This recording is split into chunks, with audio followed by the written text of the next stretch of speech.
ভাইজান আসসালামু আলাইকুম। কেমন আছেন? ওয়ালাইকুম আসসালাম। আছি, ভালো আছি। আহ, এটিও আপনার পরিচয়টা একটু দেন দেখি। মোহাম্মদ আশরাফুল ইসলাম, বাসা ভগীরপাড়া, থানা বীরগঞ্জ, জেলা দিনাজপুর। ফুলহাট। ফুলা আচ্ছা আচ্ছা। ভাইজান, এটা কি ভুট্টা লাগাইছেন আপনি? 23B55 বাগমার্কা। বাগমার্কা। কার কাছ থেকে বীজটা নিয়েছিলেন? মিজানুর রহিয়া। মিজান। মিজানুর। কুলেরহাট মিজান। ফুলাট মিজানুর। আচ্ছা আচ্ছা। তা ভুট্টা আপনার কিন্তু পেকে গেছে। হুম। তো আর কয়েকদিন লাগবে ভাঙার জন্য।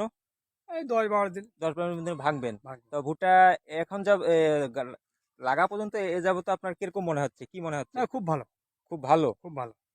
আচ্ছা আচ্ছা। কতটুকু লাগাইছেন এই বাগমার্কা ভুট্টা? 2.5 বিঘা। 2.5 বিঘা। 2.5 বিঘা। গতবারও লাগাইছিলেন? গতবার লাগাইছিলাম 10 কাঠা।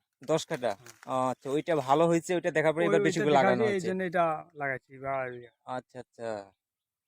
এক ভাইজান আমাদের আশরাফুল ভাই, অনেক সুন্দর ওনার ভুট্টা, আমি দেখাচ্ছি। তো অনেক খুশি। ভাই একটু হাসি দেন। হ্যাঁ। তো উনি গতবার অল্প একটু লাগাইছিলেন, ওই দেখে এবার অনেক বেশি লাগাইছেন এবং ভালো একটা রেজাল্ট এবারও ওনার। ইনশাল্লাহ অনেক একটা ভালো ভুট্টা পাবেন। আচ্ছা ঠিক আছে আশরাফুল ভাই, আসসালামু হ্যাঁ। আলাইকুম, ভালো থাকেন।